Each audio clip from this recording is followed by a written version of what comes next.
let me show you. I'll give you 3 guesses what these things are. Extra piece. Did you ever take apart a computer and when you put it back together you had extra pieces? These are all the pieces I had left over after I built these 2 field setup kits. And I swear I followed the directions. So, That's good to know. so don't panic if you have a bunch of parts left over. Now everybody needs to get this handout for sure, whether you're a rookie or an experienced coach, or you're just here for information, be sure to get this one. But if you're a rookie or you're just here for information, you're a have not decided yet if I want to dip my toe into youth robotics, be sure and get this one, because that's the whole story. That's step by step what you would have to do were you to make that commitment. Or if you've already made that commitment, bless you. If you're an experienced coach, you might look at it and you go, oh, we don't have to do that, we don't have to do that. But for a rookie, it's nice to have a guide that tells you, at this time, I should be doing this, I should be doing this, and then next I have these 100 things to do. All right. Lisa, are you ready? Sure. Okay. So, David and Sammy, can you pass the message on to him? Okay. You guys look at the tables and make sure the pieces are all in the right places. We put them together late last night. First, I'd like everybody to help me thank St. Agnes and Alan Gregory and his FRC team, Spectrum 3837. That is a high school first team. They build the great big robots, and they're our gracious host today. And when I pulled up last night with all my equipment, they were there to help me do it. So instead of 3 hours, it just took me a little while to do it. And so I'm very grateful for that. They're also going to be recording today and doing some sort of rebroadcast or live streaming. What do you do? Yeah, it's on YouTube right now. It's on YouTube. Oh my gosh. I know. But it will be archived there, so if people want to go back and look at what's happening, we'll try to do it as best we can. It's going to be weird with multiple events and things happening, but we'll figure it out. Okay. So I've never been on YouTube, so I guess this will be my deer in the headlights look. Okay. It's okay. People that are interested in FLL, they'll learn something by it. We have a lot more people coming in the door, so I'm going to give them 30 seconds to grab a seat. So we don't have to say things twice. So we were expecting almost 80 people today. About 20. About 20. That's good. That's good. Yeah, they talked to the voice from 3 words.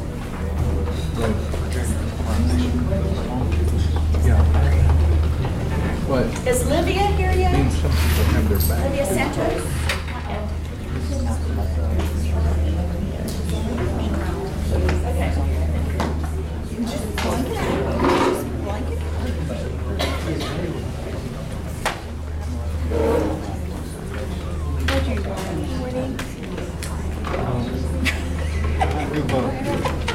I tell you what, if you guys want to go ahead and grab a seat, let's go ahead and get started. You can come sign up when we break out into breakout sessions. Let's go ahead and get started. We're on a tight schedule. We have a lot to accomplish today. So I'd like to welcome you to the South Texas Houston First LEGO League Kickoff. My name is Karen Cohen. I'm with the University of Houston, the College of Technology. We're the FLL institutional partner for the last 9 years, and I am the operational partner. That means the university pays me to help you do First LEGO League. So if you have any questions, I'm the go-to person. You'll see my email everywhere on my website. There's a lot of ways to reach me. If you call my cell phone number, which you'll see in various places, leave a message. I will call you back. It might take me 24 hours, but I will call you back because I have a lot of people that call me, so I try to get back to everybody. If you send me an email and you don't hear from me in 24 hours, that means that I didn't see it or it slipped through the cracks. Send me another email. Don't give up. I'm here to help you, but I'm just one person, and so I'm trying to respond to everybody's inquiries. that's my word of encouragement. Don't give up if you really need to reach me. Okay? So I'd like to tell you just a little bit about the South Texas region. The region that I serve and I try desperately to manage reaches from the Louisiana border, Port Arthur, Beaumont. Do we have anyone from that area today? Congratulations. You came a long way. You came a long way. We're glad to see you. All the way to Palacios. Where's our Palacios people? And just north of Corpus Christi. And to the north, it reaches to Normandy. Do we have Normandy people here today? They were supposed to drive down, which is an equally long distance. So it's halfway to Dallas. So as you can see, it's a very, very large area. And I try to serve people as much as I can. Because it's such a large area, don't be afraid of that. We have a few in the outer lands, the hinterlands, but the majority is in the greater Houston metropolitan area. So if you need my help and you're in one of those outer regions, let me know. I do have a car. I can come do training at your place, so everybody doesn't have to come this far. And I have mobile units that can do that kind of thing. In fact, I train in Orange a lot. So, and I'm glad to do those kinds of things. If you can get a group of teachers together or a group of parents that want to commit to be coaches of teams, let's say you get at least 6 together, I'll come and do a training at your place. Okay? Likewise, if you're in the greater Houston area and you get 6 people together at your school or your district that want to be part of FLL, let me know. I'll come do a training for you there. Okay? All right. Let's see. The Houston area, here in our region, if you registered for FLL and you're in that geographical area that I described, then you're supposed to compete in our area. Okay? The state of Texas is divided up into regions, and because we have sponsors, we don't like for our teams to travel to other regions. It's different than the FRC or the FTC programs or some of the other robotics programs where you can just travel freely and go to any tournament you like. And that's solely because our sponsors give us dollars for local teams. Okay, for local tournaments and local teams. So we try to honor that by keeping our teams local and doing the best we can with the teams that are in our region. Here in South Texas, Houston region, we've set up a qualifier system. So today is the first event of our season. And then our next event will be practice days. Practice days are like scrimmage days. They're very informal. You bring your team or any portion of a team. Okay? I get a lot of emails about that, so I'll say it again. Bring your team or any portion of a team to practice day. You can attend as many practice days as you like. Okay? Practice day is about getting over those nerves. Okay? You're going to present your research project or any portion of your research project, because we know most teams wait until the last minute to do their research project. So even if they just have an idea, they're going to meet with a judge who's in training at a practice day. They're going to meet with that judge and tell them what their idea is. And they're going to get some feedback. The whole point of standing up in front of an adult and speaking is one of those life skills that we hope the kids get out of First Lego League. So they come to practice day, they'll talk about their research project, they're probably going to do an impromptu teamwork activity, which is the second life skill that we hope the kids take out of First Lego League, is how to work with others. It's important. It's a life skill. They're going to have to do it forever and ever. I love it when kids say, oh, but I'm going to become a writer. I won't need to work with anybody. Really? Really? You're going to need an editor, a proofreader, a publisher, a graphic artist, a title designer, a layout artist. Then you're going to go on the road and you're going to do a book tour. Let me see, when are you not going to need to learn how to work with other people? So that's one of the skills we hope that they take away from First Lego League.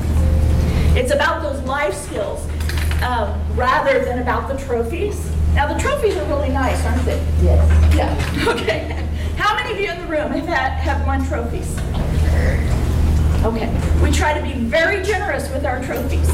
Okay, so there are multiple opportunities to win trophies, and they look great at your school. If you're not in a school, they look great on a shelf at somebody's home. But it's not about the trophies, truly.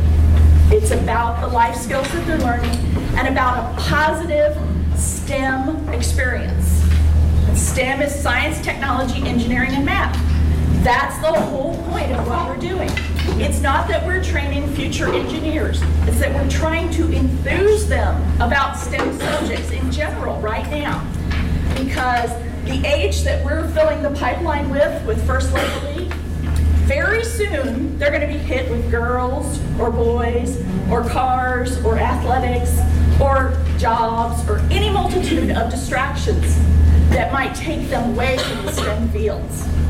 So we really want to get their fire lit about STEM subjects early and then keep them enthused with a family of programs. So if you don't know, there's a little flyer back there on the back that's all about all the FIRST programs. And there's a continuum of programs that go all the way through high school. And many universities also have robotics programs that'll hold their hand all the way through. The end goal is that we need more people as professionals in those STEM fields. We're having a whole wave of people that are retiring, and we've got to fill those jobs. And right now, the outlook is very bleak. We don't have enough to fill the existing jobs, not even to imagine that we're going to fill all the need for the expanding technologies. So that's one of the reasons that we're doing this. All right, so back to practice day. That's the next time we'll all be together. After practice day, then we have qualifying tournaments. Qualifying tournaments are big deals, but they're not as big a deal as a championship, okay? So at the qualifier, your team is going to come. They're going to do a teamwork activity, which is why you've got to practice a teamwork activity at every meeting. It doesn't have to be a big deal. On your handout, I've given you 4. Okay, that's just to get you started. I love dollar store teamwork activities. If you can't buy the supplies at the dollar store, don't do it. You know, go in your closet. If you've got 6 of something, figure out a teamwork activity up. The point is not whether they build the biggest tower or how beautiful the tower is. The point is how well they're working together. And when they come to a tournament and they're doing a teamwork activity in front of a judge, that's exactly what the judge is going to be looking for. Who's being left out? Who's running the show and not taking anyone's inputs? The judges look for all of that. There's actually a rubric for how they're judged in your coach's manual. And when you register a team, you get access to the electronic coach's manual. There's an app for the coach's manual. They've got it in all different ways now. They didn't ship it out in hard copy this year, did they? Did anybody get a hard copy one? Okay. I think it's all electronic now. Hey, quick question. Sure. Are your schedule here, you've got 3 qualifiers listed. There's going to be more than that. The number of qualifiers is dependent on how many total teams we have in the region. Okay. So right now, we have 3 qualifiers that will handle all the teams. If we get more teams in the next 3 weeks, we'll have another qualifier. Okay. And if somebody has a burning desire to have a qualifier, come see me today. I would be glad to write your name down. And then we'll have a long talk about what it entails to hold a qualifier. Okay, so the qualifier, they'll come and do a teamwork activity. They'll meet with a technical judge. Does anybody know what a technical judge is there for? Anybody? Okay, a technical judge is there to figure out and hear the kids say how they got the robot to do what it did. So the kids have, once again, they have to be able to articulate how the robot did what it did. That means if they're brutally honest and they stand up and they say, well, Dad programmed it, that would be in the category of a bad thing. And we've had that happen. Kids are so honest, bless their hearts, and they'll just say it right out loud. They'll say, well, so-and-so's dad took it home for the weekend, and it came back, and it was all programmed. And it didn't look like our old robot. It did all kinds of new things. They're very honest. But what we would like them to say is, here's our notebook with our programming. We printed it out for you. Yes, it's one long, continuous line of steps, because most programs that FLL teams do are very simple linear programs. And they explain it, how they did this, to the technical judge. That's what technical judging is about, is proving you did the work. Okay? Which brings me to the other point of First Lego League, and that is that the children do the work. That is a pervasive value throughout all FIRST programs, that the kids do the work. That doesn't mean you have to become an expert in robotics programming and teach them. Does anybody know how they learned the programming for First Lego League? By doing it. They open the software that comes with the Lego kit, the software on your computer or laptop, and it has a tutorial that will teach them step by step. It'll teach them both how to do programming and how to do construction. So it's very important that the kids do the learning and that they do the work to discover the strategies for the missions. Because once again, if some parent or some helpful coach does it for them, they're going to say it. And then the jig's up. So, all right. So they're going to do teamwork, technical. They're going to bring the results of their research project, and they're going to present it at the qualifier in some interesting or entertaining way. Okay. That means it can be a skit. It can be an interview that they do with a pretend journalist and some expert. It can be a rap song. It can be a dance. It can be whatever they feel is a good way to get the results of their research across. Anybody done something interesting in that way? What did your team do? They just did a number of very creative skits. And they just loved it. Absolutely loved it. So don't save the research project till the week before the qualifier. It takes more time than that. Okay? It might not take all 8 weeks, but it certainly is going to take more than 1 week, because we can tell the ones that were thrown together in 5 or 6 days. Okay? You don't have to bring a poster if you want to. Some teams like to bring a poster that's backup for what they're going to present. Okay? But it's not required. Likewise, you can bring handouts, you can bring gifts for the judges, you can bring anything you want. So the research project is truly a creative way. The interesting thing when I coach teams is that the research project is a way for kids with different blessings and different talents to have a way, if they're not really into programming or they're not really into construction, but they want to be a part of the team because robotics is cool. Okay? So, you know, we don't want just the girls doing research and the guys doing the programming and the construction. We want the team to be cross-trained, which is a nice concept to bring into it, is that everybody gets time to learn all the subjects. Now, when you come to the qualifier, does everyone on your team have to be part of the research presentation? No. Okay? The team decides who's going to be part of that presentation. Okay? I'm trying to answer some of the questions that I get in emails weeks before the qualifiers. So, teamwork, technical, research, and the last one is the robot game. When you come to the qualifier, you'll get 3 rounds. That means 3 tries. The scores are average, so it works out. Your best score will be the one that goes forward. Yes? For the technical portion of the competition, can you have 2 bots there? One you're going to use in the games, and then one for the judges to evaluate? Because if anything happens while they're evaluating it, that could be a problem. Now there's a lady that's thinking ahead. Because what happens if you go to technical and it's your only bot and somebody trips and falls and it's 1,000 pieces on the floor? It happens more than you think. And that's the team that's off on the side crying. This, We don't want tears at the tournaments. That's the bad thing.